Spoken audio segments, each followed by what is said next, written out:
আরে কে আপনি? আর আমার রুমে বউ সাজে ঘুমটা দিয়ে বসে আছেন যে? ওই পিচ্চি, আস্তে কথা বল, কেউ শুনে ফেলবে। তখন আবার এই নিয়ে অনেক সমস্যা হবে। মানে কি? আপনি কে আর আমার বউ কোথায়? আমি তোর বউ এবার হয়েছে, এখন অন্তত চুপ করে থাক। কি মানে? আপনি আমার বউ মানে? আমি তো আপনাকে বিয়ে করিনি, আমি তো সাথীকে বিয়ে করেছি। তাহলে আপনি কে? কথাটি বলেই যেই না স্বাধীন তার মাকে ডাকতে রুম থেকে বের হতে যাবে, অমনি নেহা এসে স্বাধীনকে পিছন থেকে শেরাওনি চেপে ধরে। আপনি আমার এইভাবে শেরওয়ানি চেপে ধরে রেখেছেন কেন? প্লিজ, মাকে বলতে হবে আপনার সঙ্গে বিয়ে হয়েছে মানে। যা বলার কালকে বলবি, আজকে চুপ থেকে এদিকে আয়। কথাটা বলেই নেহা স্বাধীনের শেরওয়ানির পিছন দিক থেকে ঝাটকা টান দিতেই স্বাধীন নিজের তাল সামলাতে না পেরে নেহাকে নিয়ে খাটের উপর পড়ে যায়। স্বাধীন চোখ বন্ধ করে ফেলে, মিটমিট করে তাকিয়ে দেখে নেহার উপর শুয়ে আছে, তার দিকে আশঙ্কিক এগিয়ে আসছে। এটা দেখে স্বাধীন নেহাকে ধাক্কা দিয়ে নেহার উপর থেকে উঠতে যাবে, অমনি নেহা স্বাধীনকে ধাক্কা দিয়ে শুইয়ে দিয়ে স্বাধীন উপর উঠে শেরওয়ানি শক্ত করে চেপে ধরে। আরে আপু, তুমি আমার সাথে এরকম করছো কেন? প্লিজ আমাকে ছেড়ে দাও, আমার ভালো লাগছে না। মাকে বলতে হবে আমার বিয়ে সাথীর সঙ্গে নয়, তোমার সঙ্গে হয়েছে। আর তোমাকে তো চিনতেও পারছি না, কে তুমি? সব বুঝিয়ে বলবো, আগে এইদিকে আয় তুই। মানে কি? দেখো আপু, তোমার মতিগতি আমার একদমই ঠিক লাগছে না। স্বাধীনের কথা শুনে নেহা তার জিপা দিয়ে নিজের ঠোঁট স্লাইড করতে লাগে। স্বাধীন বুঝে যায় যে তার আর রক্ষে নেই। নেহাকে তার উপর থেকে সরিয়ে দৌড় দিয়ে দরজার কাছে গিয়ে দেখে দরজায় লক করা। স্বাধীন পিছনে নেহার দিকে করুণ দৃষ্টিতে তাকায়, দেখে নেহা পায়ের উপর পা তুলে বসে আছে খাটের উপরে। কি ব্যাপার জুনিয়র হাজবেন্ড, যাচ্ছ না কেন? যার মার কাছে যাবেন না? যান, মার কাছে গিয়ে বলেন আমি অন্য মেয়ে, আর আপনার মেয়ের সঙ্গে বিয়ে হয়েছে আপনার। আরে আপু, তুমি কে? তোমাকে তো এর আগে কখনো আমি দেখিও নি। আর আমার বাসর ঘরে বউ সেজে রয়েছো। প্লিজ এরকম করো না। আর সাথী কোথায়? ও আমার জন্য অনেক কান্না করছে। তোর মতো ছেলেদের জন্য সাথী কান্না করবে? দেখ, ও আরেক ছেলেকে নিয়ে ফুর্তি করছে, তোর মতো ভয় পেয়ে জানলার কাছে গিয়ে মেয়ে মেয়ে বলে চিৎকার করছে না। মানে কি বলছো তুমি আপু? এসব একদম সাথীকে নিয়ে উল্টাপাল্টা কথা বলবে না।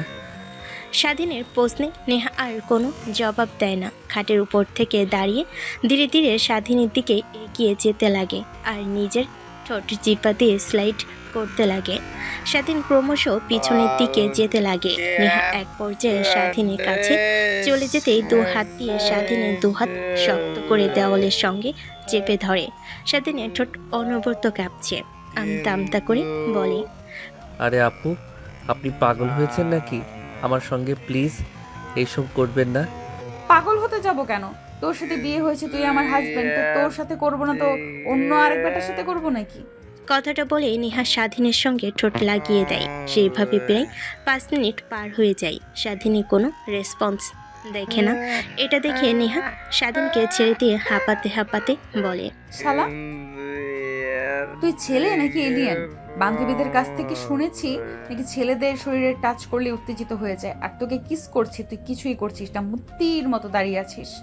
দেখেন আপু, যতই চেষ্টা করেন না কেন আমাকে কাবু করতে পারবেন না।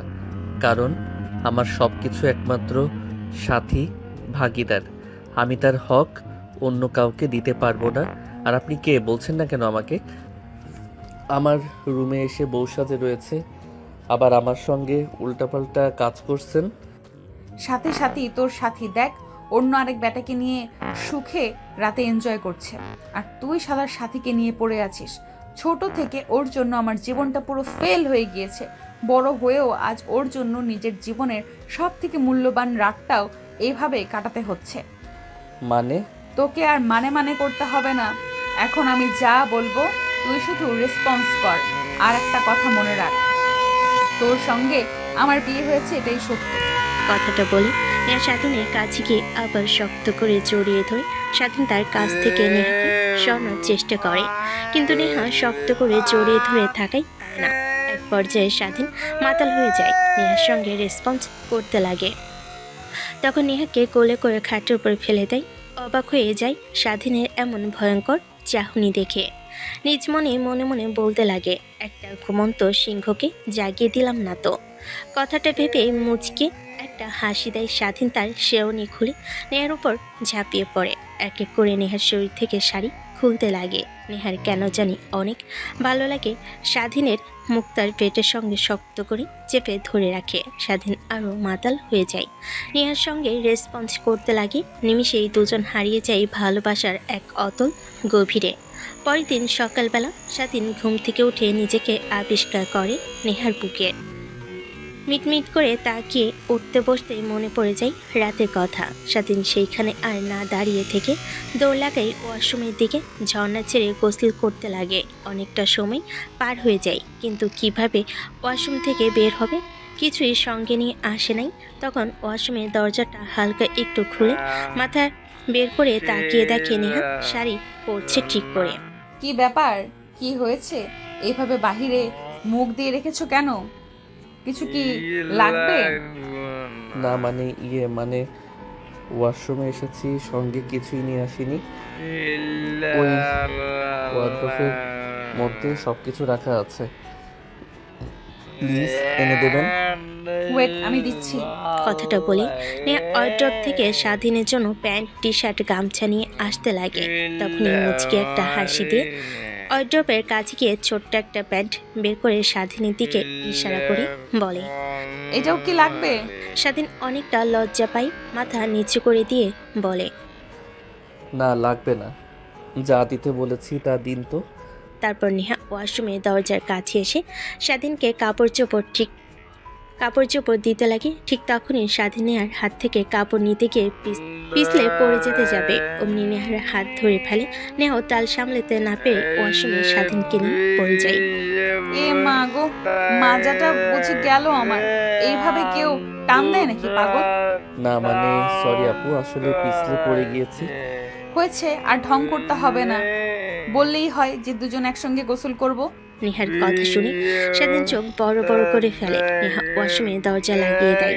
স্বাধীনের দিকে তাকিয়ে দেখে তার শরীরে বিন্দুমাত্র পোশাক নেই। স্বাধীন এটা দেখে অনেকটা লজ্জা পেয়ে যায়, গামছা দিয়ে শরীর ঢেকে ফেলে। এটা দেখে নেহা হাসতে হাসতে বলে, ঢেকে আর কি লাভ বল, যা দেখার কালকে রাতে সব তো দেখেই ফেলেছি। কথাটা বলেই নেহা তার শরীর থেকে এক এক করে শাড়ি কাপড় খুলতে লাগে। স্বাধীন চোখ বন্ধ করে ফেলে। নেহা এটা দেখে মুচকি একটা হাসি দেয়। তারপরও নিজের অজান্তে স্বাধীনকে তার দিকে এগিয়ে নিয়ে এসে দুজনের শরীর একত্রিত করে দেয়। স্বাধীন চোখ বড় বড় করে তাকিয়ে থাকে নেহার দিকে। কি ব্যাপার জুনিয়র হাজবেন্ড, এভাবে তাকিয়ে আছেন কেন? এর আগে কখনো দেখেননি বুঝি? নেহার প্রশ্নের কোনো জবাব না দিয়ে স্বাধীন তাড়াতাড়ি করে গোসল করে পোশাক পরিধান করে ওয়াশরুম থেকে বাইরে বের হয়ে আসে। নেহা এটা দেখে মুচকি একটা হাসি দিয়ে সে গোসল করতে লাগে। নেহা গোসল করে বাইরে বের হয়ে এসে দেখে স্বাধীন একটা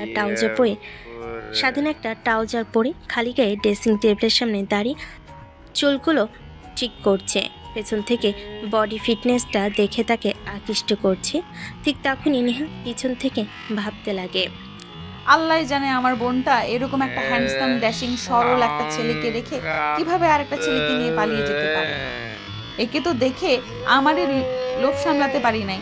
আর ও কতবার যে ওরা দুজন মিলিত হয়েছে, আর কি করার। এখন ওইটাকে নিজের উপরে রাখতে অন্যদের একদম তাকাতে দেওয়া যাবে না। কথাগুলো আনমনে ভাবছিল। নেহা স্বাধীন পেছনের দিকে তাকিয়ে নেহাকে তার দিকে তাকিয়ে থাকতে দেখে অনেকটা অবাক হয়। নেহার সামনে গিয়ে নেহার ধ্যান ভেঙে যায়। কি ব্যাপার আপু, কি ভাবছেন এইভাবে আমার দিকে তাকিয়ে? না ভাবছি আমার ছোট বোন সাথীর সঙ্গে তো তোমার রিলেশন ছিল। কতবার তোমরা একসাথে একান্তভাবে টাইম পাস করেছো? সাথী আপনার ছোট বোন, তার মানে আপনি সাথীর বড় বোন। আর একদমই ভুল ভাবছেন, কারণ সাথী আমার কাছে অনেকবার আসার চেষ্টা করেছে, কিন্তু আমি বারবার ওকে দূরে সরিয়ে দিয়েছি। শুধু বলেছি যা হবার বিয়ের পর। স্বাধীনের কথা শুনে নেহার অজান্তে কেমন যেন ভালো লাগা কাজ করে। তারপর স্বাধীনকে পাশ কাটিয়ে ড্রেসিং টেবিলের সামনে গিয়ে চুল হেয়ার ড্রাই করতে লাগে। স্বাধীন সোফায় গিয়ে বসে মোবাইলে ফেসবুকিং স্ক্রলিং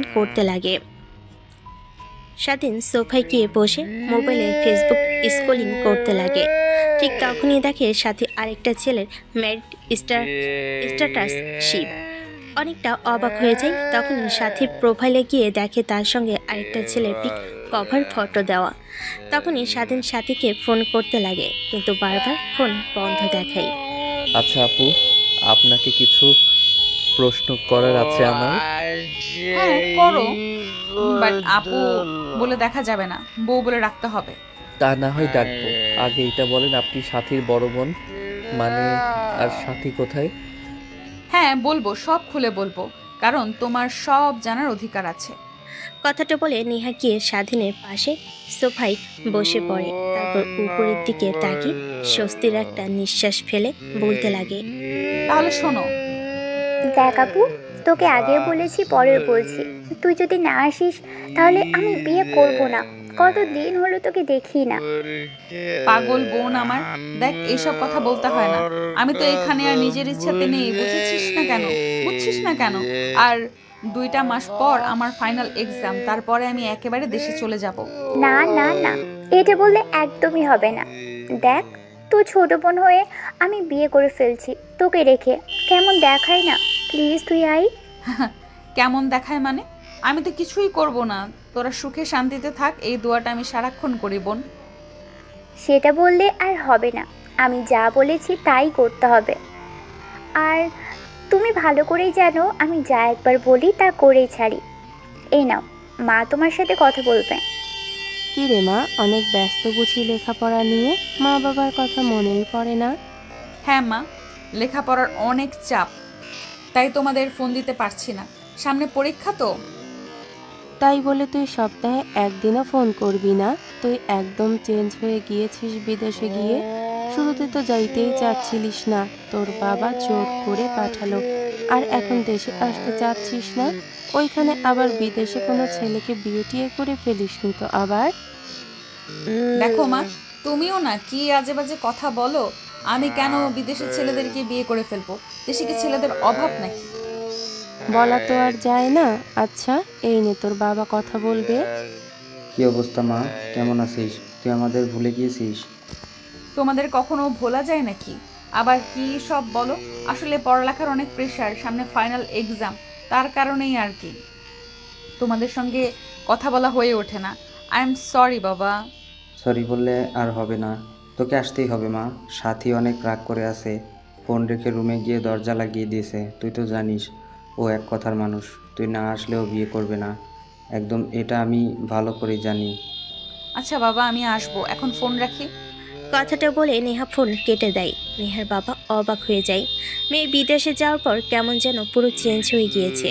নেহার মায়ের সাথে এসব বিষয় নিয়ে কথা বলছিল, ঠিক তখনই দরজায় কলিং বেল দিতে লাগে। নেহার মা বলে, শেফালি, দেখ তো এই অবেলায় আবার কে আসলো। করেন না খালাম্মা, আমি দেখতাছি। কথাটা বলে কাজের মেয়ে গিয়ে দরজা খুলে দেয়। সামনে নেহাকে দেখতে পেয়ে কাজের মেয়ে চিৎকার দিয়ে বলতে লাগে, খালাম্মা, খালুজান দেখেন কেডা আইছে, নেহা আপা মনি আইছে। মানে নেহা কোথা থেকে আসতে যাবে? কথাটা বলে নেহার মা আর বাবা দৌড়ে দরজার কাছে গিয়ে দেখে নেহা দাঁড়িয়ে আছে। এটা দেখে নেহার মা নেহাকে অনেক শক্ত করে জড়িয়ে ধরে, কপালে চুমু দিয়ে বলতে লাগে, মা তুই তুই না ফোনে বললি আসতে পারবি না, তাহলে? তোমাদের সারপ্রাইজ দেওয়ার জন্য মিথ্যে কথা বলছি। দেখেছো নেহার মা, আমাদের মেয়ে বিদেশে গিয়ে পুরো চেঞ্জ হয়ে গিয়েছে। যে মেয়ে কখনো আমাদের মিথ্যা কথা বলতো না, সে মেয়ে আমাদের মিথ্যা কথা বলা শুরু করে দিয়েছে। আরে বাবা, তুমি রাগ করছো কেন? তোমাদের সারপ্রাইজ দেওয়ার জন্যই তো আমি মিথ্যে কথা বলেছি, আর তোমরা বলছো আমাকে ভুল ভাবছো। থাকবো না আমি, আর চলে যাব বিদেশে। পাগল মেয়ে, তোকে রাগানোর জন্য বলেছি মা, আয় এদিকে আয়। কথাটা বলে নেহার বাবা নেহাকে তার কাছে এগিয়ে নিয়ে এসে জড়িয়ে ধরে, কপালে একটা চুমু খায়। তারপরে লাগেজগুলো কাজের ছেলের ভিতরে নিয়ে আসে। তারপর নেহা ভিতরে গিয়ে বসার রুমে বসে তার মা বাবার সঙ্গে কথা বলতে লাগে। কি ব্যাপার মা, সাথী কোথায়? ওকে তো দেখতে পাচ্ছি না। আরে মা আর বলিস না, তুই আসবি না বলায় ও রেগে ফোন রেখে রুমে গিয়ে দরজা লাগিয়ে দিয়েছে। ডাকছি অনেক কিন্তু আসছে না। ও আচ্ছা, তাহলে এই ব্যাপার। ওয়েট, দেখাচ্ছি আমি। কথাটা বলে নেহা বসার রুম থেকে বের হয়ে সাথীর রুমের সামনে গিয়ে দরজায় কড়া নাড়তে লাগে, কিন্তু সাথী কোনো রেসপন্স পায় না। এক পর্যায়ে আরো জোরে জোরে কড়া নাড়তে লাগে। কি হয়েছে মা? দরজা ভেঙে ফেলবে নাকি? আমি তো বলছি আমাকে একটু একা থাকতে দাও, আর আপুকে বলো আসতে। কথাটা বলতে বলতে সাথী দরজা খুলে দেয়। সামনে নেহাকে দেখতে পেয়ে বাকরুদ্ধ হয়ে যায়। মূর্তির মতো সেখানেই দাঁড়িয়ে থাকে। মানে আপু, তুমি এখানে দাঁড়িয়ে মানে? হ্যাঁ, আমি জ্যান্ত একটা মানুষ, ভূত পেতনি আবার মনে করিস না। মা, বাবা, ভূত ভূত ভূত আমাদের বাড়িতে ভূত এসেছে, দেখো নিয়াপুর রূপে ভূত এসেছে। হ্যাঁ, পাগলি মেয়ে কোথাকার। আমি ভয় পেয়ে যাব কেন? আসলে তোকে আর বাবাকে সারপ্রাইজ দেওয়ার জন্য মিথ্যা কথা বলেছি। তার মানে তুমি আমার সত্যি আপু? কথাটা বলে সাথী লাফ দিয়ে নেহার উপর চড়ে বসে। তারপর শক্ত করে জড়িয়ে ধরে নেহা সাথীকে জড়িয়ে ধরে। এভাবে আমাকে আর মা বাবাকে কষ্ট না দিলেও পারতে। জানো, আমার বিয়েতে তুমি আসবে না, কথাটা শুনে কত খারাপ লেগেছিল আমার। হ্যাঁ, বুঝতে পেরেছি, তার জন্যই তো চলে এসেছি। আমার একমাত্র বোনের বিয়ে আর আমি আসবো না? কথাটা বলে দুজন হাসাহাসি করতে করতে নিচে চলে আসে। তারপর মা বাবার সঙ্গে বসে নেহা আড্ডা দিতে লাগে। এভাবেই অনেকটা সময় পার হয়ে যায়। দেখতে দেখতে বিয়ের সময় ঘনিয়ে আসে। নেহা তার রুমে শুয়েছিল। অনেক বেলা হয়, উঠে বসার রুমে আসে। বসে সাথীর জন্য অপেক্ষা করতে লাগে, কিন্তু সাথী আসে না। তখনই সাথীর দরজায় গিয়ে কর্নারতে দরজা খুলে যায়। নেহা খাটের দিকে ভালোভাবে তাকিয়ে দেখে দুইটা চোখ লাল হয়ে আছে। এটা দেখে নেহা বলে, কিরে, তোর আবার কি হয়েছে? এইভাবে দুই চোখ লাল করে ফেলেছিস কেন? না মানে আপু, আমার দুই চোখে কি যেন পড়েছিল, তাই লাল হয়ে গিয়েছে, এছাড়া বেশি কিছু না। দেখ, আমি ছোট মানুষ না যে তুই আমাকে যা বোঝাবি আমি তাই বুঝতে পারবো। এখন বল কি হয়েছে? সামনে তোর বিয়ে, আনন্দ খুশি থাকার কথা, না থেকে কান্না করছিস কেন? না মানে কিভাবে তোমাকে যে বলবো কথাটা আপু বুঝতে পারছি না। এত হেয়ালি বাদ দিয়ে বল কি হয়েছে আমাকে। তারপর সাথী দরজা দিয়ে মুখ বের করে এইদিকে ওইদিক তাকিয়ে কাউকে দেখতে না পেয়ে দরজা লাগিয়ে দিয়ে নেহার হাত ধরে খাটে নিয়ে বসিয়ে বলে, আপু, এই বিয়েটা আমি করতে পারবো না। মানে কি বলছিস তুই? তোর মাথা ঠিক আছে তো নাকি?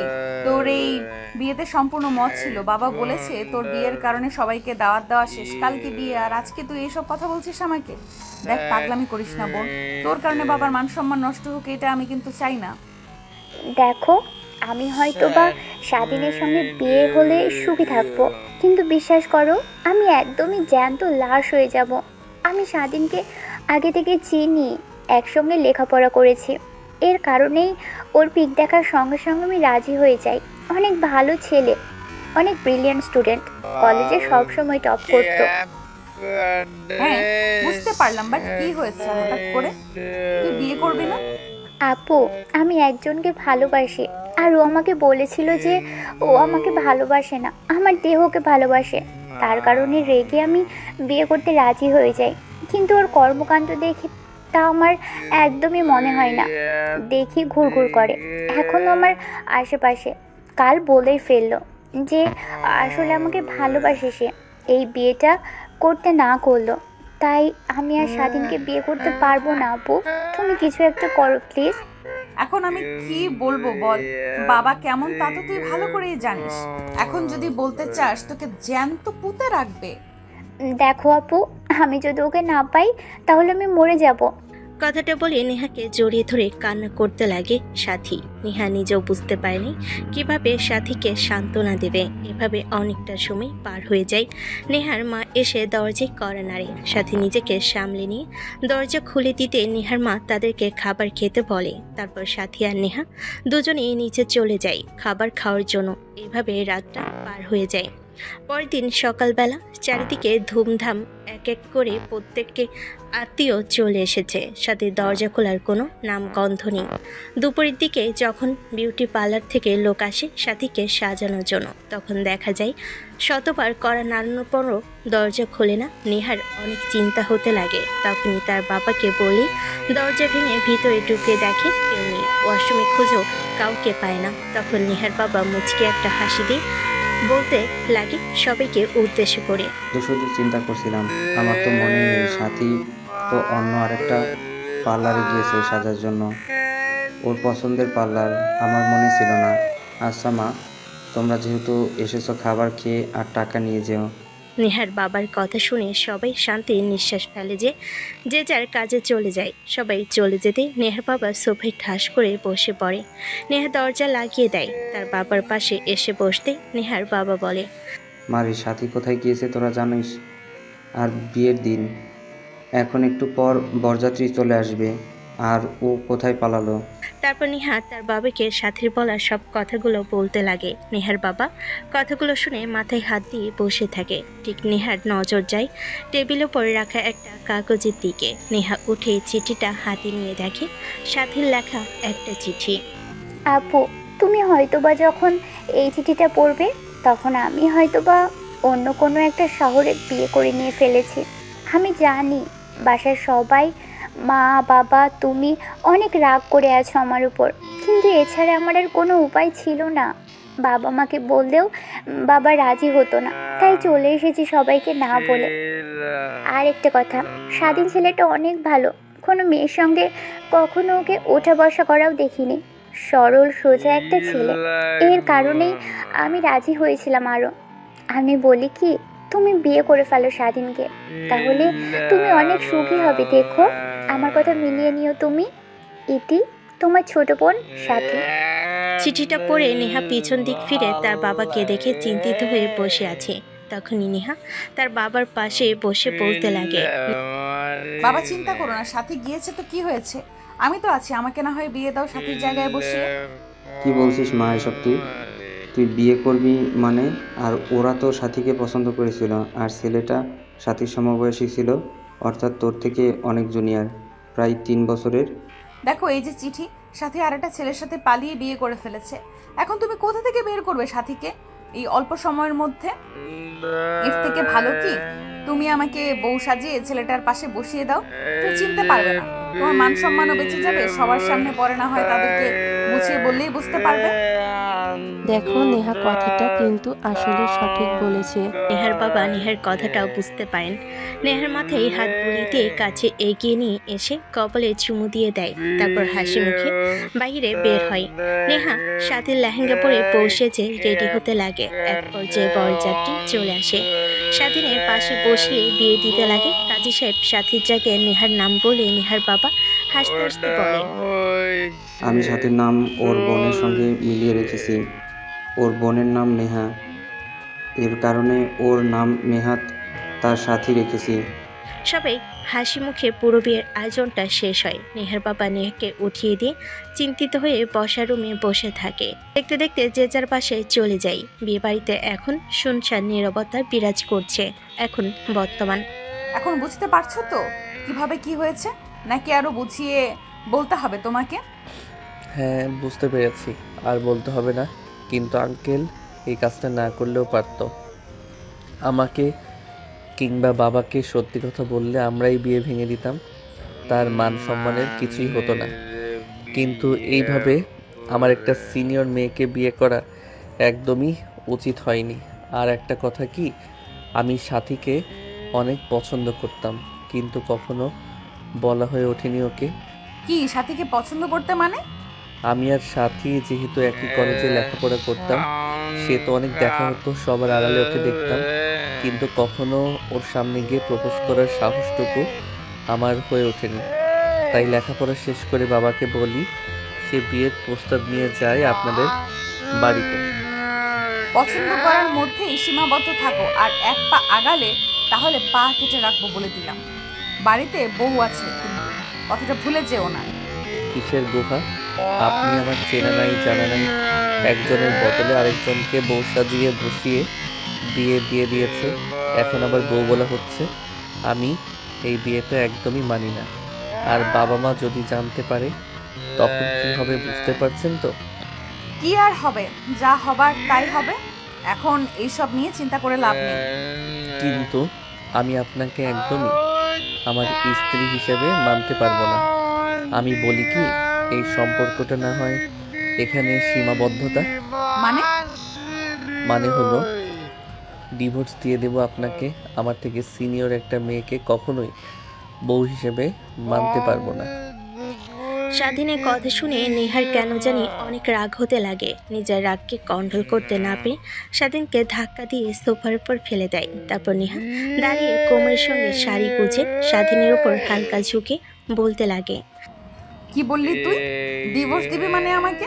বিদেশ থেকে লেখাপড়া করেছি, অনেক ছেলের প্রপোজ পেয়েছি, অনেকে আবার বাজে ইশারা দিয়েছে, কখনো সেই দিকে ফিরেও তাকাই নাই। কারণ ভেবেছি একটা ছেলেকে বিয়ে করব, তার সঙ্গেই সুখে দিন কাটাবো। আর তুই বলছিস ডিভোর্স দিবি? দেখেন বেশি বাড়াবাড়ি হয়ে যাচ্ছে, কিন্তু রাতে যা করেছেন ঠিক করেননি আবার এখন।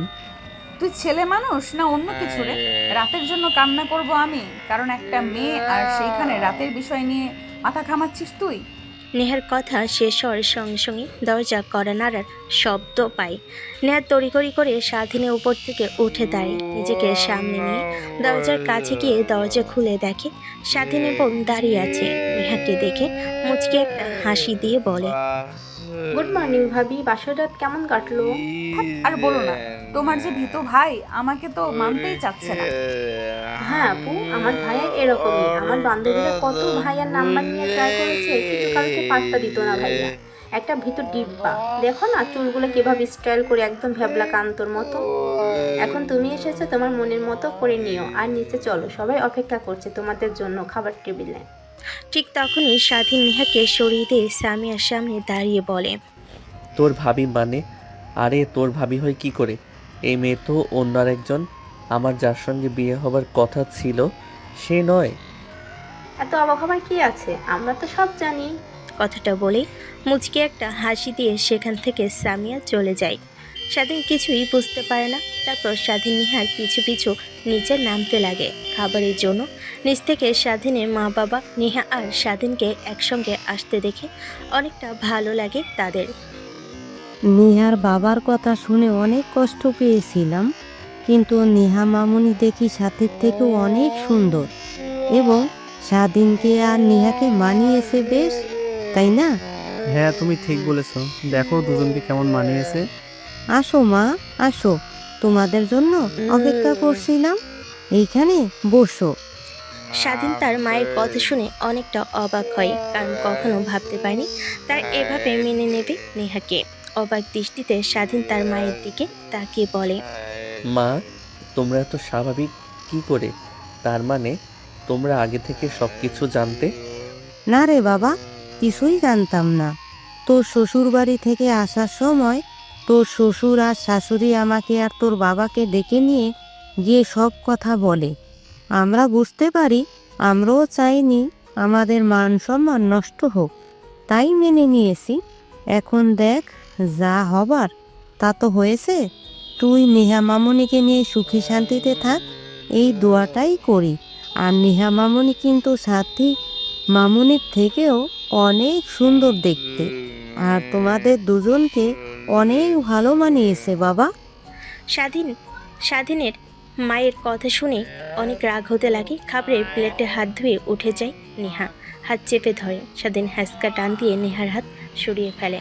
স্বাধীনের মা বাবা সবাই অবাক হয়ে যায়। গটগট করে স্বাধীন তার রুমে চলে যায়। দেখো মা, আমার ছেলের কর্মকাণ্ডে তুমি যেন কষ্ট পেও না। স্বাধীন অনেক রাগী, কিন্তু ভেতর থেকে অনেক ভালো। হয়তো বা একটু সময় পর মানিয়ে নেবে ঠিকই। তোমাকে দেখো। আমি কিছুই মনে করিনি মা, স্বাধীনের জায়গায় যে কোনো ছেলে থাকলে ঠিক একই কাজই করতো। তারপর নেহা স্বাধীনের মা বাবা আর বোন তিনজনে মিলে আড্ডা দিতে দিতে খাবার খেতে লাগে। স্বাধীন রুমে গিয়ে খাটের উপর উল্টো হয়ে শুয়ে থেকে ভাবতে লাগে, আজ পর্যন্ত যা চেয়েছি তাই আমার হাত থেকে দূরে চলে গিয়েছে। শেষমেশ পছন্দের মানুষকে চাইলাম, সে হতে গিয়েও হলো না। দেখ তোর কি দোষ, ও তোকে ভালোবাসিনি, এর কারণে তো আর অন্য কোনো মেয়েকে কষ্ট দেওয়া যাবে না। কিন্তু কি করব, নিজেকে তো আর সামলাতেও পারছি না। এইসব ভাবনা যা হবার তা হবে, কিন্তু নেহাকে মেনে নিতে পারবো না একদমই। কারণ আমি চাই না দ্বিতীয়বার আর ওই শাকচন্নিকে দেখতে। কথাটা আনমনে ভাবতে লাগে স্বাধীন। নেহা খাওয়া দাওয়া শেষ করে স্বাধীনের মা বাবার সঙ্গে বসে আড্ডা দিতে লাগে। সেইভাবে অনেকটা সময় পার হয়ে যায়। একটু পর নেহার রুমে চলে আসে, দেখে স্বাধীন উল্টো হয়ে শুয়ে কি যেন ভাবছে। নেহা স্বাধীনের কাছে এসে খাটের উপর বসে বলতে লাগে, দেখো যা হবার হয়েছে, এতে তো তোমার আর আমার কোনো হাত নেই। তোমার সঙ্গে সাথীর বিয়ে হোক, আমার আর তোমার জুটি উপর থেকে লেখা আছে, এই কারণেই হয়েছে, এতে আমার আর তোমার কোনো দোষ নেই। নেহা অনবরত বলে চলেছে, কিন্তু স্বাধীনে কোনো রেসপন্স পায় না। নেহার অনেক খারাপ লাগে। এক পর্যায়ে বলে, বুঝতে পারছি আমাকে তোমার একদমই ভালো লাগেনি, কারণ আমি তো দেখতে বয়স্ক বুড়িদের মতো, তোমার থেকে 3 বছরের সিনিয়র, তাই তো? তারপরও স্বাধীনের কোনো রেসপন্স পায় না নেহা। নেহা স্বাধীনের গায়ে হাত দিতে স্বাধীন রেগে নেহার হাত সরিয়ে দিয়ে খাট থেকে উঠে রুম থেকে বেরিয়ে যায়। নেহার অনেক খারাপ লাগে, কিন্তু স্বাধীনকে বুঝতে দেয় না। দরজার বাইরে এসে দেখে স্বাধীন বাসা থেকে বের হয়ে যাচ্ছে। তারপর নেহা আগিয়ে স্বাধীনের মা বাবার সঙ্গে আড্ডা দিতে লাগে। অন্যদিকে স্বাধীন বাসা থেকে বের হয়ে বন্ধুদের কল দিয়ে আড্ডা দেওয়ার জায়গায় আসতে বলে, কি রে, তোর আবার কি হয়েছে? নতুন বউকে রেখে আমাদের কথা মনে পড়লো যে? দেখ, মাথা এমনিতে অনেক গরম হয়ে আছে, এখন কথা না বলে জলদি দোকানে আয়। আচ্ছা, 5 মিনিট ওয়েট কর, আমরা সবাই আছি। স্বাধীন চা খেতে লাগে আর মোবাইলে ফেসবুক স্ক্রলিং করতে লাগে। ঠিক তখনই স্বাধীর আইডি থেকে একটা মেসেজ আসে। স্বাধীর মেসেজ ওপেন করে দেখে। স্বাধীন দেরি না করে সাথীকে ফোন করে। আই এম সো সরি, আসলে বিশ্বাস করো আমি নিজেও কখনো ভাবতে পারিনি এরকম সময় হবে। আমি ভেবেছিলাম যে সব ঠিক হয়ে যাবে, কিন্তু আপুর কথা শুনে যা বুঝতে পারলাম, তুই একদমই আমার আপুর সঙ্গে কাজটা ঠিক করছিস না। যা হবার তা তো হয়েছে। দেখ, তুই যদি বলতি বিয়েটা করতে পারবি না, বিয়ের 1 ঘন্টা আগেও বলতি, তাহলে আমি যে কোনো উপায় নিয়ে ভেঙে দিতাম। আর সেইটা না করে উল্টো কি করলি, তোর সিনিয়র বুড়ি আপুকে আমার গলায় ঝুলিয়ে দিলি। দেখ, মুখ সামলে কথা বল। আমার আপু একদমই বুড়ি না, আমাদের থেকে মাত্র 3 বছরের সিনিয়র। আর আমার আপুর সম্পর্কে তুই কতটুকু জানিস? আমার আপু লন্ডনে লেখাপড়া করেছে, তার পিছনে এখনও হাজার হাজার ছেলে লাইন দিয়ে দাঁড়িয়ে আছে। তোর ভাগ্য ভালো যে বিয়ে করতে পেরেছিস। আর আপু রাজি হয়েছিল, না হলে তোর বাবা আর তোর সম্মান ধুলোয় মিশে যেত। কথাটা বলে স্বাধীন ফোন রেখে দেয়। স্বাধীন ফোন দিতে গিয়ে দেখে এখন ব্লক করে রেখেছে। স্বাধীনে অনেক রাগ হতে লাগে। দোকান থেকে একটা সিগারেট নিয়ে জ্বালাতে যাবে, ঠিক তখনই পিছন থেকে সজীব স্বাধীনের মুখ থেকে সিগারেট টান দিয়ে নিজের কাছে নিয়ে নেয়। কি রে, তোর আবার কি হলো? এইভাবে হঠাৎ আমাদের ফোন করে আসতে বললি, আর এসে তোকে দেখে তো একদম চেঞ্জ মনে হচ্ছে। সিগারেট খাচ্ছিস মানে?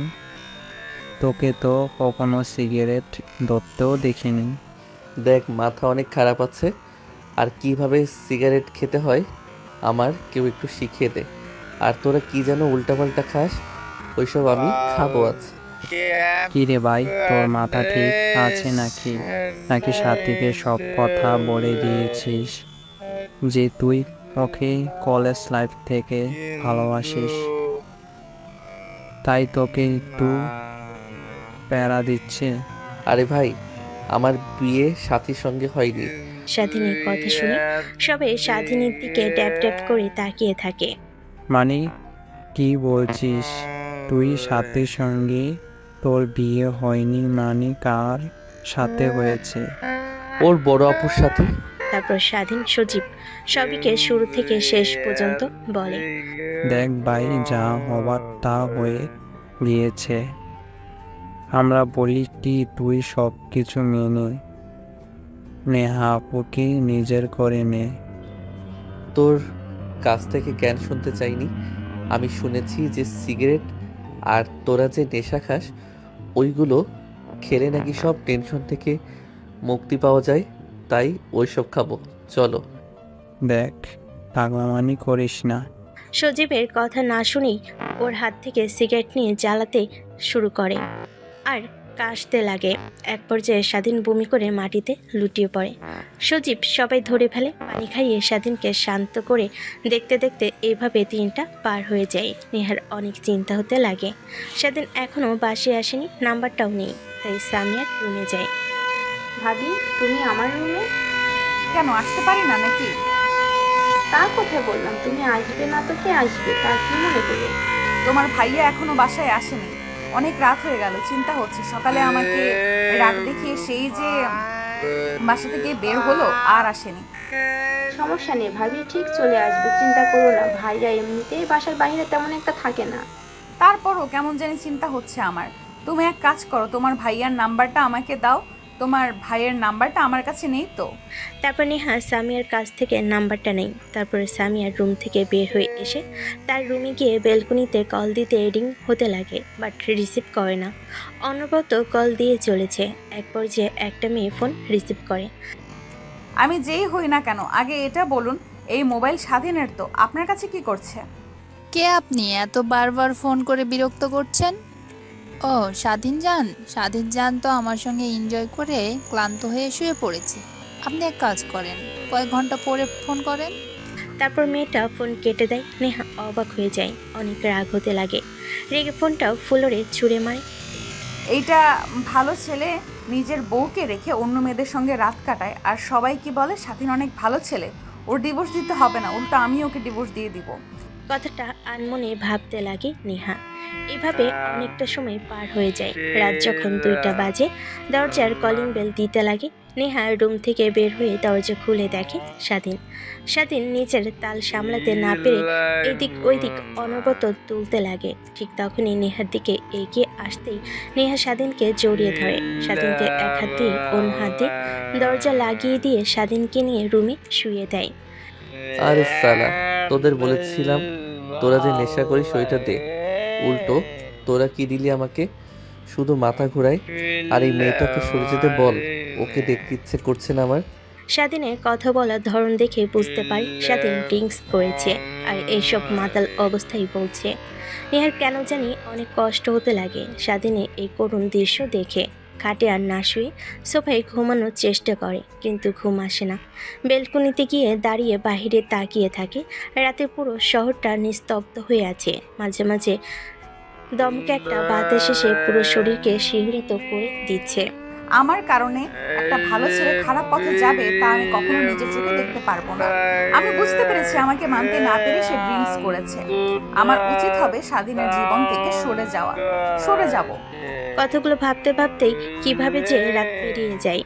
চারিদিক থেকে আজানের সুমধুর আসতে লাগে। নেহা রুমে গিয়ে গোসল করে ফ্রেশ হয়ে নামাজ পড়তে লাগে। নামাজ পড়ে মোনাজাতে স্বাধীনের সুখ কামনা করতে লাগে। ঠিক তখনই স্বাধীন নেমে যায়।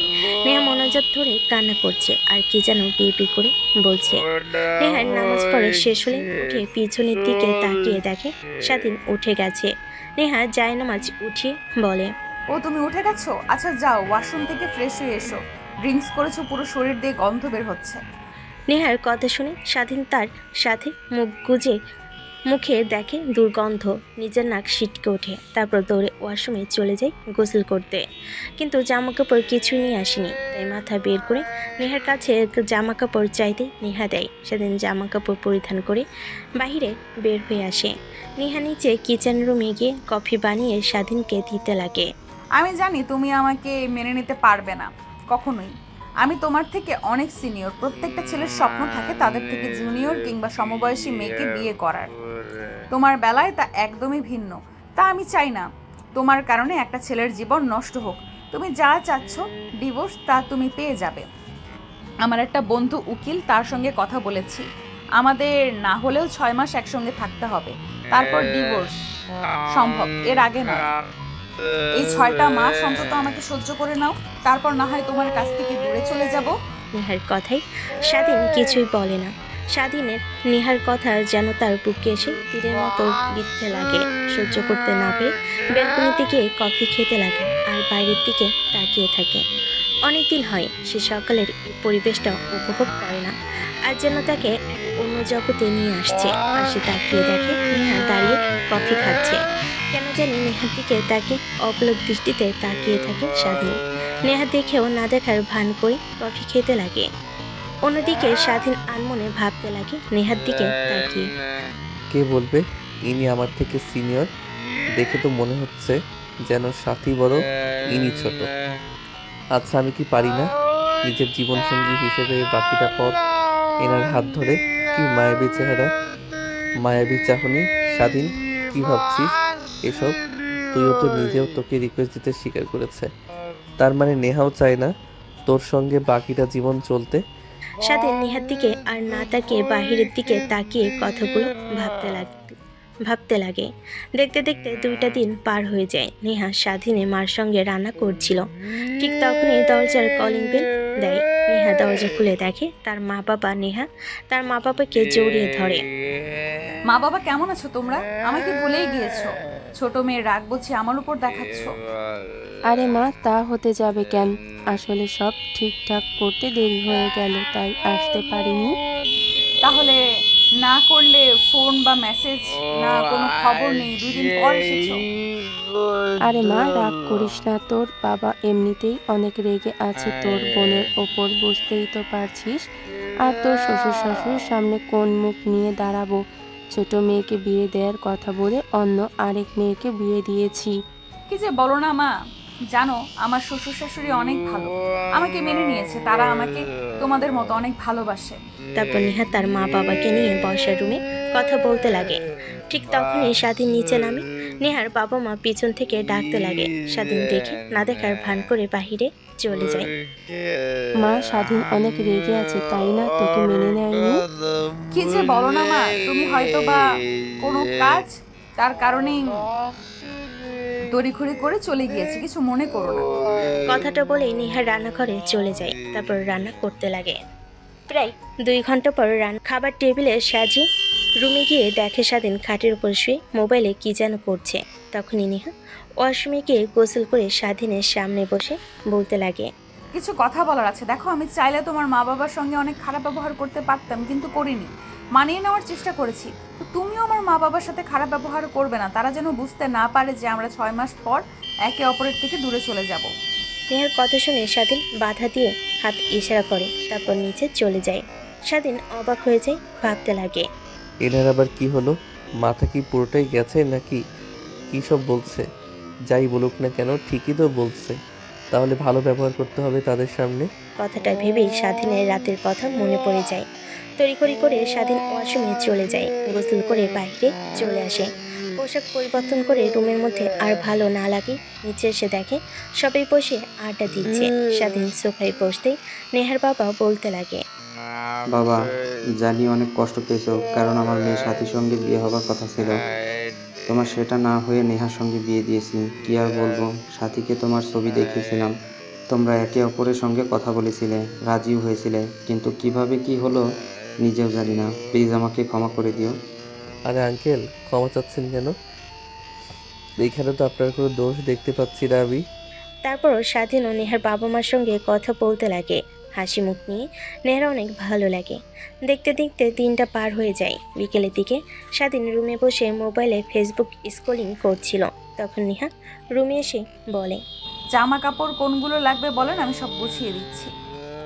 মানে? বাবা আর মা আমাদের বাসায় নিয়ে যেতে এসেছে। একটা বিয়ের পরম্পরা আছে না, সেটার জন্য আমাদের বাসায় যেতে হবে। না, আমি আপনাদের বাসায় যেতে পারবো না। আই এম সরি, আপনি যান।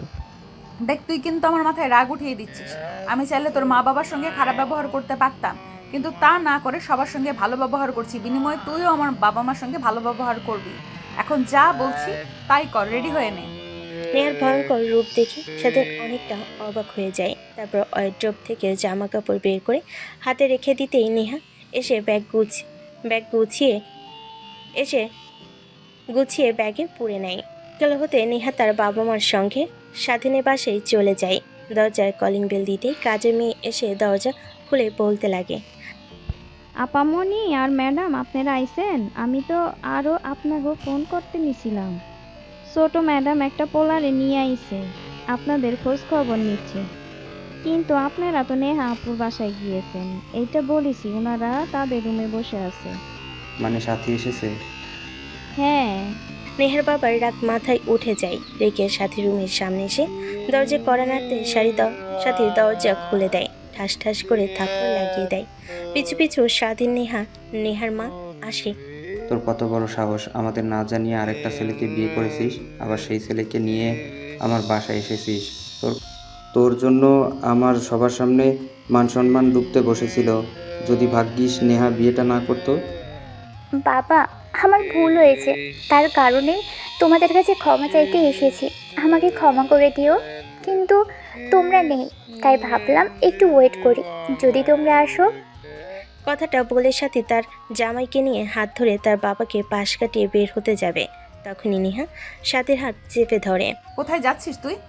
কোথায় আর যাব, দু চোখ যেদিকে যায় সেদিকেই যাব। দেখ, ভুল তো করেই ফেলেছিস, এখন আর কি করার আছে?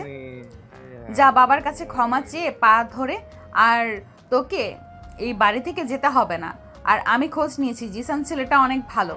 এতিম বাবা মা কেউ নেই, অনেক কষ্ট করে লেখাপড়া করেছে। কই থাকবি তোরা? নেহার বাবা নেহার মুখ থেকে এতিম কথাটা শুনে বাকরুদ্ধ হয়ে পড়ে পিছন ফিরে করুণ দৃষ্টিতে তাকায়। নেহা ইশারা দিতে সাথী দৌড়ে তার বাবার পা জড়িয়ে ধরে কান্না করতে লাগে। নেহার বাবা বুঝতে পারে মেয়েকে পায়ের উপর থেকে সরিয়ে বুকে টেনে নিয়ে মাথায় হাত বুলিয়ে দিতে দিতে বলতে লাগে, মারে, তুই নিজেও জানিস না কত ভালোবাসি আমি তোকে। আমি নেহার থেকেও বেশি তোকে ভালোবাসি। যখন আমাদের ছেড়ে বিদেশে গিয়েছিলি লেখাপড়া করতে, চেয়েছিলি কিন্তু পাঠাইনি। একটা মেয়ে আমাদের কাছে থাক। তুই যে এত বড় ভুল করবি কখনো ভাবতেও পারিনি। আমাকে বলতেই আমি সব কিছু ম্যানেজ করে নিতাম। উল্টো কী করলি, বিয়ের দিন তুই পালিয়ে গেলি। যদি তোর বোন না রাজি হতো তখন কি হতো? আরে বাবা, বাদ দাও না, যা হবার তা হয়েছে। আমি সুখে আছি, আর তুমি ওদের সুখের জন্য দোয়া করো, এতেই হবে। নেহার কথা শুনে নেহার বাবা দোয়া করতে লাগে। সাথী ভালোভাবে বুঝতে পারে যে নেহার কথার মধ্যে লুকিয়ে আছে তীক্ষ্ণ যন্ত্রণা। নিমিষে নেহার বাবা সব কিছু ভুলে গিয়ে মেয়েকে মেনে নেয়।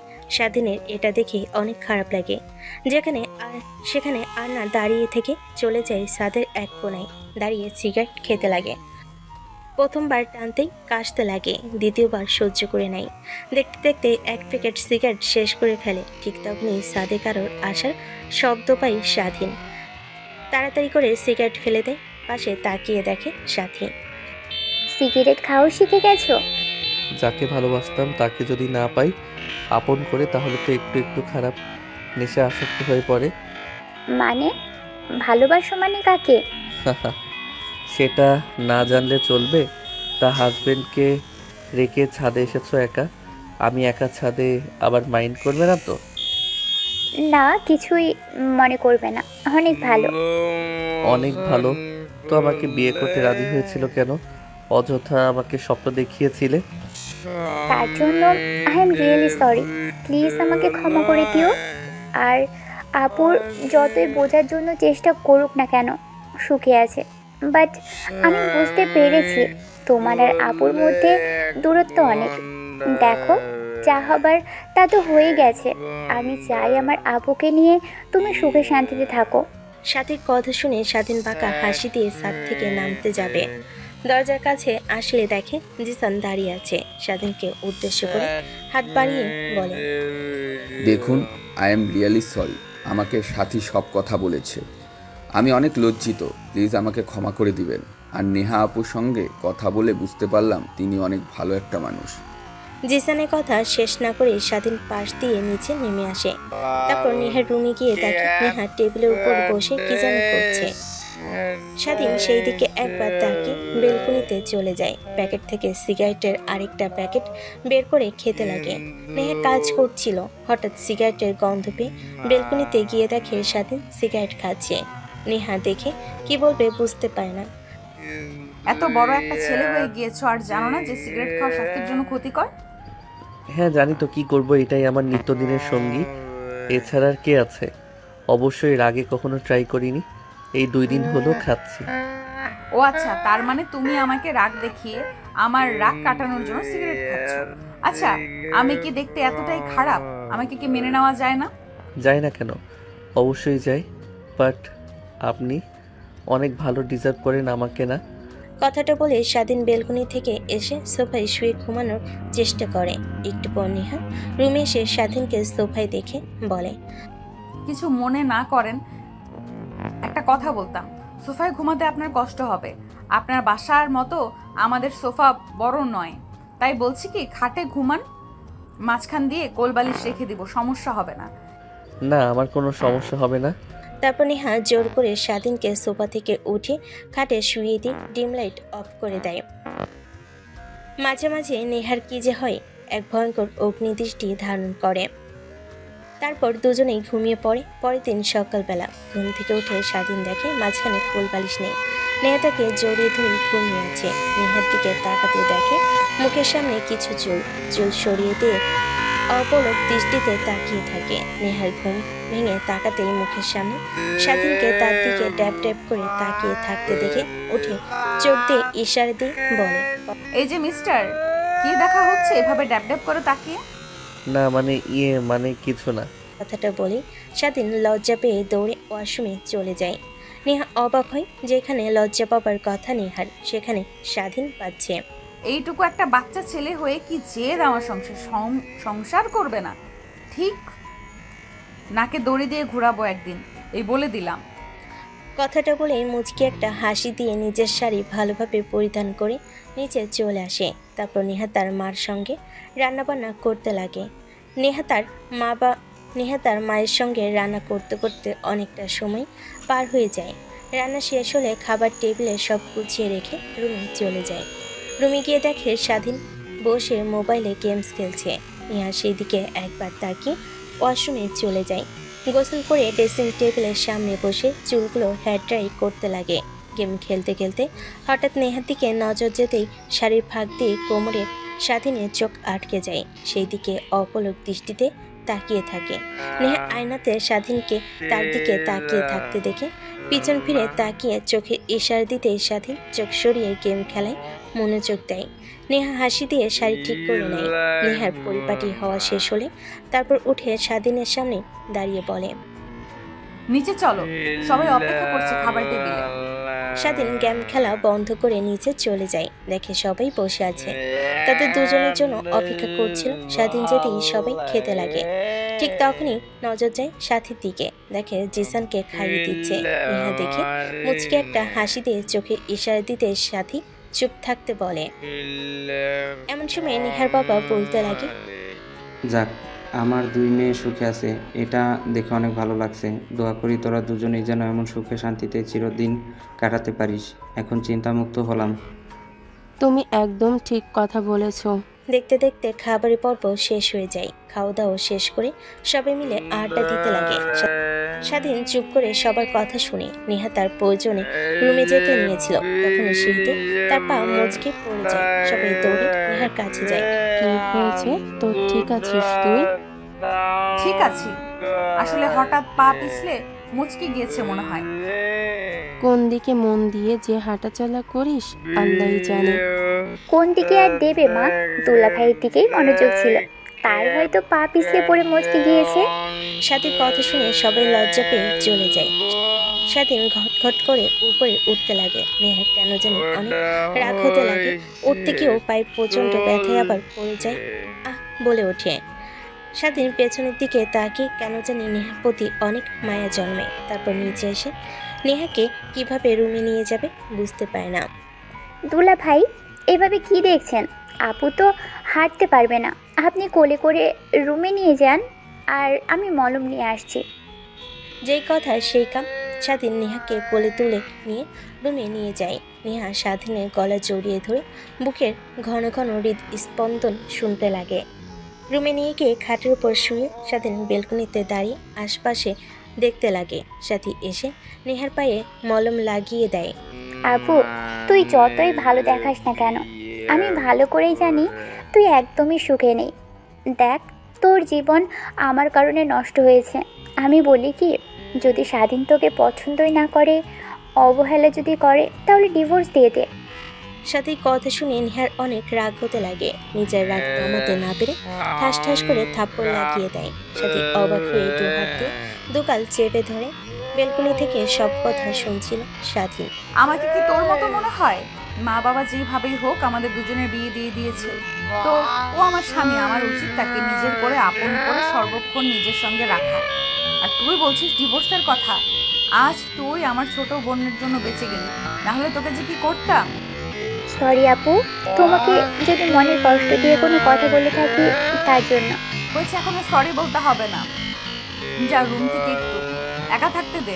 নেহার ধমকে সাথে রুম থেকে চলে যায়। স্বাধীনের কেন জানি নেহার বলা প্রত্যেকটা কথা অনেক ভালো লাগে, কিন্তু নেহাকে বুঝতে দেয় না।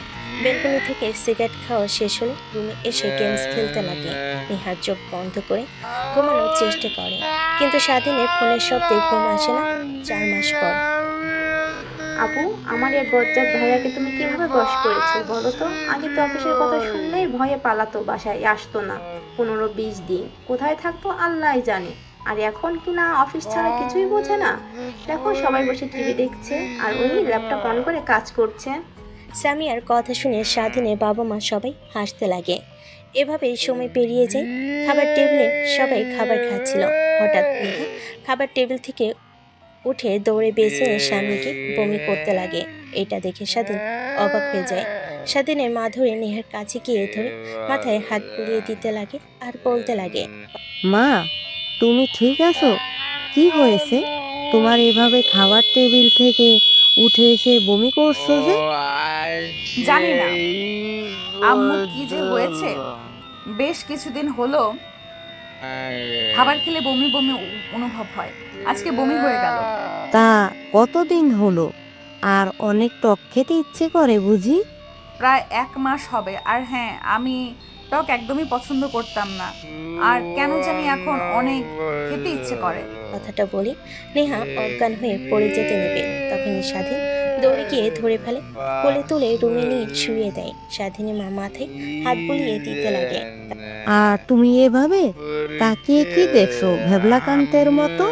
ডাক্তারকে ফোন করে তাড়াতাড়ি আসতে বলো। ও সরি, আমার মনে ছিল না। আমি এক্ষুনি ডাক্তারকে ফোন করে আসতে বলছি। তারপর ডাক্তারকে ফোন করার জন্য স্বাধীনের বাবা রুম থেকে বের হয়ে যায়। একটু পরে স্বাধীনের মাও চলে যায়। স্বাধীন নিজের অজান্তে নেহার পাশে বসে মাথায় চুলে হাত বুলিয়ে দিতে লাগে। একটু পর ডাক্তার আসে। নেহাকে ভালোভাবে পর্যবেক্ষণ করে হাসি মুখ নিয়ে বলে, এত চিন্তিত হবার কোনো কারণ নেই, সুখবর আছে। আগে মিষ্টি খাওয়ান আমাকে। মানে কি বলছেন আপনি? মিষ্টি খাওয়াবো মানে? আর সুখবর? সুখবর নেহা মামুনি প্রেগনেন্ট, 4 মাসে সন্তান তার পেটে। কথাটা শুনে রুমের মধ্যে থাকা সবার মুখে হাসি ফুটে ওঠে, শুধু স্বাধীন ব্যতীত। নেহার চোখের আড়াল হয় না। স্বাধীনের বাবা ডাক্তারকে টাকা দিয়ে মিষ্টি খাওয়ার জন্য আরও কিছু টাকা দিয়ে দেয়। ডাক্তার হাসি মুখে চলে যায়। মানে অনেক খুশি, পূর্ব পাড়া মহল্লার সবাইকে মিষ্টি খাওয়াবো। আরে থামো থামো, পাগল হয়েছো বুঝি? স্বাধীনের মা বাবা দুজনে আনন্দ উল্লাস করতে করতে রুম থেকে বের হয়ে যায়। একটু পর সামিয়া নেহার কাছে এসে বসে পড়ে। কংগ্রাচুলেশন আপু, আমাকে অল্পতে ফুপি বানানোর জন্য। তারপর সামিয়া আর নেহা দুজনে কথা বলতে লাগে। স্বাধীন চিন্তিত হয়ে বেলকনিতে গিয়ে সিগারেট জ্বালিয়ে খেতে লাগে। একটু পর রুমে এসে দেখে কেউ নেই। তখনই নেহা স্বাধীনকে প্রশ্ন করে, আচ্ছা একটা প্রশ্ন করব, সত্যি সত্যি করে জবাব দিতে হবে। হ্যাঁ বলেন। আচ্ছা তুমি কি খুশি হওনি? এই সংবাদ শুনে সবার খুশি হবার কথা, বাট আমি তা হইনি। কারণ আপনার সঙ্গে আমার কি চুক্তি ছিল? 6 মাস পর ডিভোর্স, এখন 4 মাস, আর 2 মাস পর ডিভোর্স দিয়ে দেব আপনাকে। আর এখন বাচ্চা, এখন তো আপনাকে ডিভোর্স দিতে পারবো না। স্বাধীনের কাছ থেকে এরকম সময় ডিভোর্সের কথাটা কখনো চিন্তাও করেনি নেহা। নেহা শোয়া থেকে উঠে স্বাধীনের কাছে গিয়ে ঠাস ঠাস করে থাপ্পড় লাগিয়ে দিয়ে বলে, তোমার মন পাওয়ার জন্য এত কিছু করলাম, ভেবেছিলাম বেবি আসলে সব ঠিক হয়ে যাবে। আর এই সুখের কথা শুনেও তুই কি বলছিস ডিভোর্সের কথা? যা, তোকে ডিভোর্স দিয়ে দিব। আর এই বেবি আমার, এই কথা একদমই চিন্তা করবি না। আর কখনো যেন আমার বাচ্চার বাবার অধিকার নিয়ে কখনো আমার কাছে তুই যাস না। কথাটা বলে নেহা লাগেজ গুছিয়ে রুম থেকে বের হয়ে যায়। স্বাধীন আটকানোর বিন্দু মাত্র চেষ্টা করে না। কেন জানি নেহা যাবার পর তার বুকের বা পাশে ফাঁকা আর চিনচিন ব্যথা হতে লাগে। ঠিক তখনই রুমে প্রবেশ করে স্বাধীনের বাবা মা। কিরে বাবা, কি হয়েছে? নেহা মামুনি যে চলে গেল, পিছন থেকে অনেক ডাকলাম কিন্তু কোনো কথাই শুনলো না। কি হয়েছে তোদের মধ্যে? না মানে দেখ, তোদের মধ্যে কি হয়েছে সেটা আমি জানতে চাই না, আর চাইবও না। শুধু এটুকুই বলবো যে একটা সম্পর্ক টিকিয়ে রাখার জন্য অনেক বিশ্বাস করব না হয়, আর সম্পর্কটা শেষ করে কখনো সমাধান আসে না। আমি বলেছি নিজেদের মধ্যে ভুল বোঝাবুঝি মিটিয়ে নে, নেহা মামুনিকে নিয়ে আয়। হ্যাঁ, তোর বাবা তো ঠিক বলছে।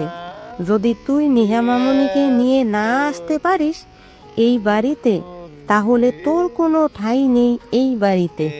স্বাধীন বুঝতে পেরেছে যে তার জীবনে নেহা এক অধ্যায়। তাই দেরি না করে রুম থেকে বের হয়ে গাড়ি স্টার্ট দিয়ে সোজা নেহার পাশে চলে যায়। দরজার কলিং বেল দিতে সাথী এসে দরজা খুলে দেয়। হারে দুলা ভাই, আপনি চলে এসেছেন এই অবেলা? আপু আসলো, আমরা এতবার এত করে ডাকলাম কিন্তু কোনো কথাই শুনলো না। রুমে গিয়ে দরজা লাগিয়ে দিয়েছে, কিছু বলছেও না। আপনাদের মধ্যে আবার কিছু হয়েছে নাকি? আরে না, তেমন কিছু হয়নি। আর হ্যাঁ, খুব অল্প সময়ে তুমি খালামণি হচ্ছ। কি?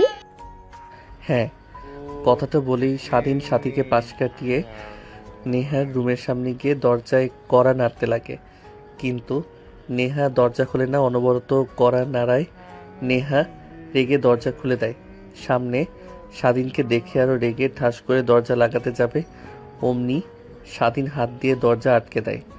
নেহার রুমে ঢুকে দরজা লাগিয়ে নেহার দিকে তাকাতেই নেহার ঠাস ঠাস করে থাপ্পড় লাগিয়ে দেয়। বলে, এখন আবার কি চাস তুই? ডিভোর্স, তাই তো? 6 মাস পর পেয়ে যাবি। এইটা নিয়ে তোকে চিন্তা করতে হবে না। যা এখন এখান থেকে। ডিভোর্স না, আমার তোমাকে লাগবে, তাও আবার সারা জীবনের জন্য। মানে? ওয়েট, দেখাচ্ছি। কথাটা বলে স্বাধীন নেহাকে কোলে করে খাটের উপর ফেলে দেয়। তারপর নেহার উপর ঝাঁপিয়ে পড়ে। প্রায় 2 ঘন্টা পর নেহার উপর স্বাধীন শুয়েছিল। এমন সময় নেহার ধ্যান ভাগতে স্বাধীনকে তার উপর থেকে সরিয়ে দিয়ে বলে, ও আচ্ছা, তাহলে এর জন্য এসেছিস। দেহ লাগবে, সমস্যা নেই। ডিভোর্স না হওয়া পর্যন্ত আসিস, ভোগ করে চলে যাস, কিছুই বলবো না। স্বাধীন নেহার কথাটা শুনে রেগে নেহার মুখ চেপে ধরে তারপর বলতে লাগে, হয়েছে, আর একটাও বাজে কথা শুনতে চাই না। অনেক বলেছ কথা, এখন আমার কথা শোনো। আই এম সরি, আসলে আমি বুঝতে পারিনি। তোমার আসার পর সব বুঝতে পারি, আর প্লিজ আমাকে ক্ষমা করে দাও। স্বাধীনের কথা শুনে নেহা করতে লাগে। রেগে নেহা স্বাধীনের হাত মুখ থেকে সরিয়ে দিয়ে বলে, আরে ফুতের মুখে রাম নাম। বিশ্বাস করো, আই এম সরি, আমি নিজের ভুল বুঝতে পেরেছি। আমাকে একটাবার চান্স দাও, কখনো তোমাকে নিরাশা করব না। নেহা বুঝতে পারে স্বাধীন মন থেকে কথাগুলো বলেছে, আর সে তার বউ বুঝতে পারছে। তাই স্বাধীনকে তার দিকে এগিয়ে নিয়ে এসে শক্ত করে বুকের সঙ্গে জড়িয়ে ধরে। এখন আর দুজনের মধ্যে কোনো বাধা নেই, শুধু আছে ভালোবাসা। বাকিটা আর জানতে হবে না। যদি জানতে চান তাহলে বিয়ে করুন। আর কেমন হয়েছে গল্পটা অবশ্যই বলতে ভুলবেন না। আল্লাহ হাফেজ।